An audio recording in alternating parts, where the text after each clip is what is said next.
Rompi dan kaos bertuliskan Mulyono belas reneng sing tertarik. Tulisan keluarga Mulyono tidak ada yang tertarik. Tidak ada yang mau meniru lah.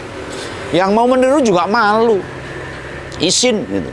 Yang buat ya keluarga mereka, lingkaran mereka aja.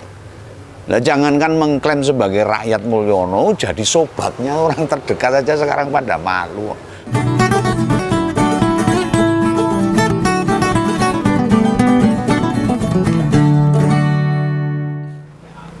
Halo, ketemu lagi dengan Om Begawan. Ini lagi di pinggir jalan ini, di taman ini sama teman-teman buat ngonten ini sambil minum teh. Nah, kemarin di Ngompol itu ada yang usul untuk melakukan countdown. Bahasa gampangnya itu hitung mundur lah bagi masa habis jabatan Pak Jokowi. Ya, itu idenya bagus tuh, boleh juga tuh. Dan hari ini berarti masa jabatan Pak Mulyono tersisa 8 hari dari 10 jari tangan. Ini jari tangan gini nih. Wes gak genep itu, sudah kilong 2 ini.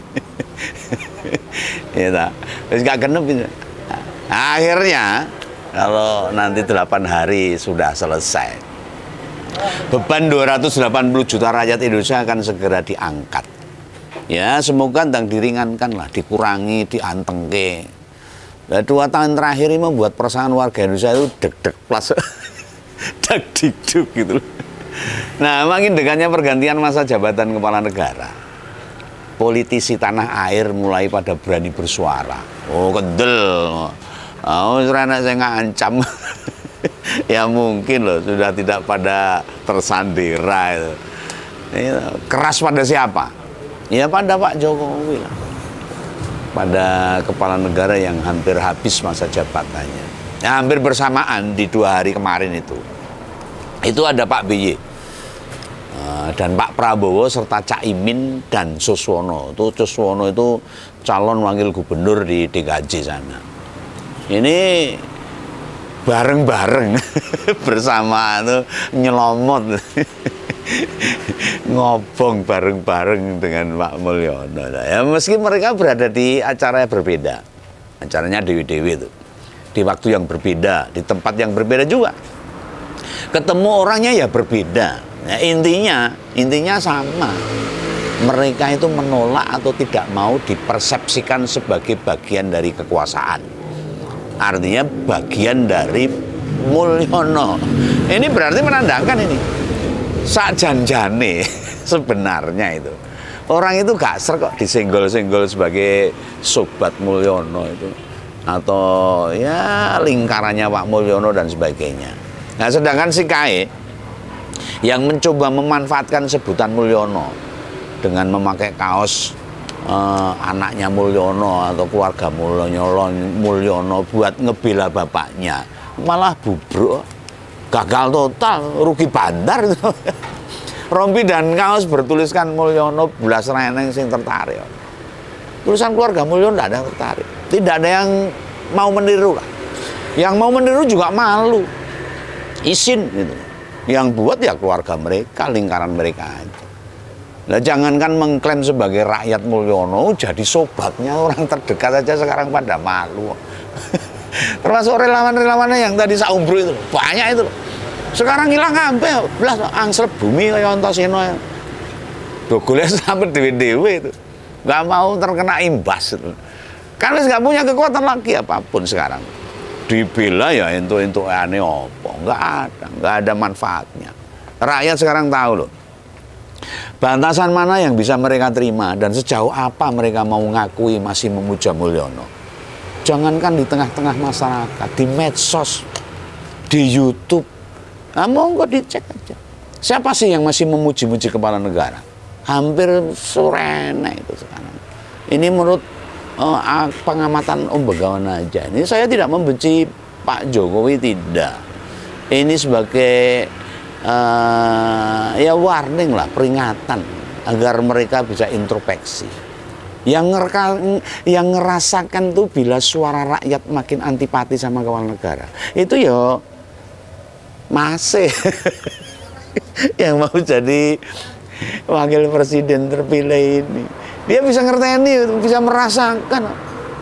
Makanya sekarang makin tidak berani untuk muncul, nongol sembarangan di depan umum tuh, yo mikir-mikir. Sebenarnya Kaisang ya tahu lah, ngerti. Hanya dia itu kuda-kuda makan sepatu atau pura-pura tidak tahu. Seperti yang tak singgung tadi. Om Begawan mau ngasih bukti. Nama-nama yang tadi tak sebut, mulai gak respect. Tidak mau dikait-kaitkan sama Pak Mulyono. Ya, pertama ini Caimin. Muhaimin Iskandar yang ketua umum Partai Kebangkitan Bangsa itu, yang kebetulan punya hajat Rakornas Legislatif PKB. Nah di acara itu yang diundang itu malah Pak Prabowo loh. Padahal Pak Prabowo itu belum presiden, masih tanggal 20 Oktober nanti. Presidennya itu ya masih Pak Mulyono, tapi itu nggak diundang. Dan itu bukan yang pertama kali sengaja tidak mengundang presiden. Ini Caimin loh. Nah, pas muktamar di Bali, ya podo wae. Yang diundang malah wapresnya, yaitu Kiai Ma'ruf Amin. Sama Pak Prabowo juga. Hanya pas muktamar Pak Prabowo tidak bisa datang waktu itu. Lah mau bagaimanapun, PKB atau Caimin wis putus hubungan sama Pak Mulyono. Kalau ada yang bilang kan masih ada menteri dari PKB di kabinet sekarang, ya memangnya kenapa? PDI Perjuangan sudah putus hubungan, ya masih punya menteri tuh, nggak salah itu, nggak salah. Ngomong harus paham dong. Mengapa menteri-menteri dari PKB dan PDIP Perjuangan belum mundur? Lah masa kerjanya tinggal sanyo, nganggo ngopo mundur? Wis ngentekke wektu wae dengan gagah dan itu berwibawa itu. Orang mundur karena sesuatu.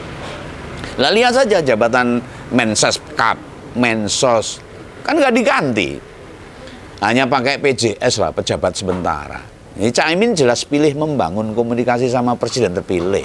Wah ini sesuatu yang cerdas bagi Caiminnya, membuka peluang kadernya jadi menteri. Lamun Pak Mulyono ya memperlakukan ke PKB kayak gitu. Pandangan Om Begawan tuh kayak mau menghabisin PKB. Iya tuh. Karena ada upaya memuktamarkan luar biasa, memuktamarkan luar biasakan Caimin itu. Caimin malah dilorot itu, diturunkan dengan paksa. Ya mirip nasibnya sama Demokrat. Hanya hasilnya sama-sama gagal. Yang sukses ya hanya di Golkar, akhirnya ketua umumnya mundur tanpa alasan. Nah penguasa tidak bisa mengambil alih kepemimpinan dua partai itu. Nah, Bu Mega sebenarnya juga mengalami hal yang sama itu. PDIP. Padahal Pak Jokowi itu lahir dari rahim PDIP. PDIP juga mau digituin. Malah sudah diserang dengan berbagai caranya. Bedanya di soal cara aja. Kalau PDIP dengan jalur hukum, SK perpanjangan masa jabatan pengurus DPP digugat ke pengadilan. Oh ini lah lucu itu. Perpanjangan masa jabatan pengurus itu kan masalah internal partai. Kenapa orang luar bisa menggugat itu loh? Nah mengapa Mulyono gagal nurunin AHY, Caimin dan Bu Mega? Ya kuncinya ada di Menhunkam waktu itu. Pak Yasona Laoli itu dari PDIP. Nah sekarang udah diganti sebab tidak mau nurut perintah presiden itu.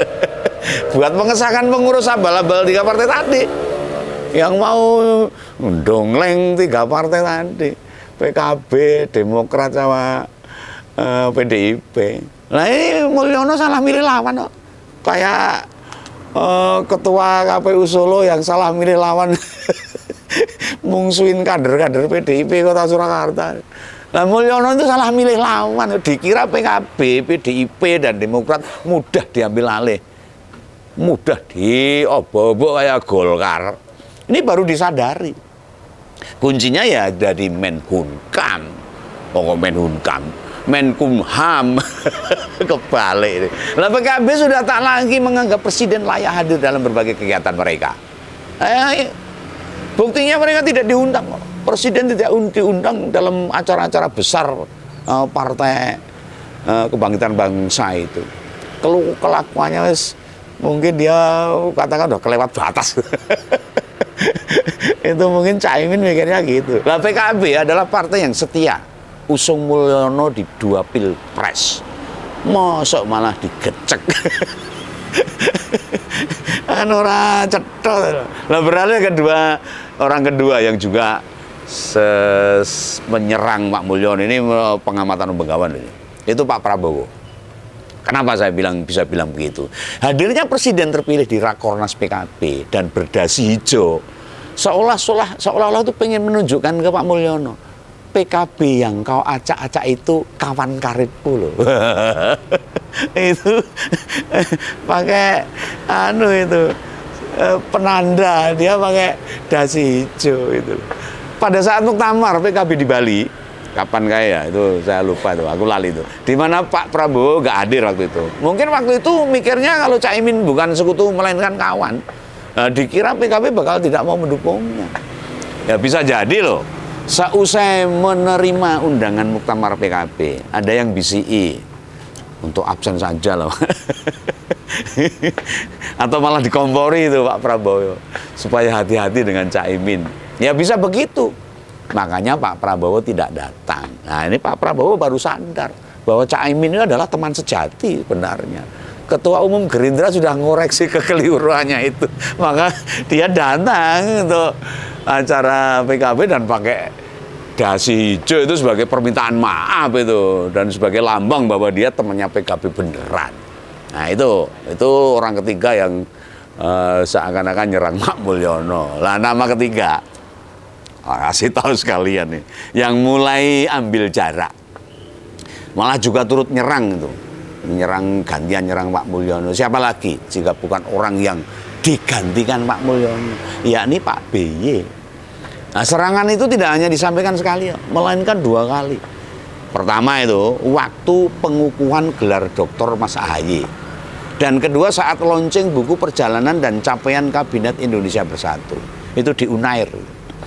Dalam pengukuhan gelar doktor Mas AHY, Pak BY menyatakan gelar yang diraih putranya itu tidak ada cawe-cawe dari dirinya. Jadi Pak BY itu tidak melu-melu dengan diraihnya gelar doktor kepada Mas AHY. Ini kan sepertinya nyindir tuh. Nyindir itu kalau bahasa politiknya ya nyerang. Kan cawe-cawe itu merujuk pada campur tangan Pak Mulyono di karier politik kedua putranya dan 1 menantunya. Lah nyebut cawe-cawe itu sudah sindiran keras, itu sudah menyerang. Itu jelas pernyataan yang sangat toleh itu. Tanpa tedeng-aling-aling, beras-beras itu. Itu Pak BY.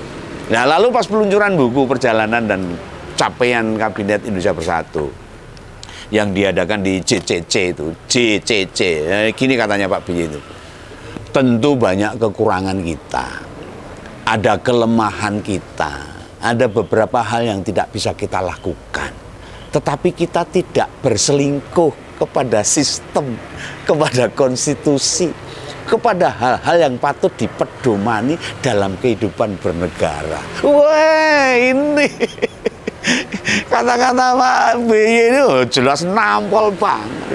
Nampol tenan nih pernyataannya. Telak menghujam ke hulu hati. Pedes itu. Keras. Itu level kepedesannya level 5 itu. Oh, mongah-mongah itu di mulut itu. Kalau sambel itu. Mangar-mangar. Nah ini menyalahkan Pak BY, kata-kata yang dipakai itu juga kata-kata yang menjijikkan itu.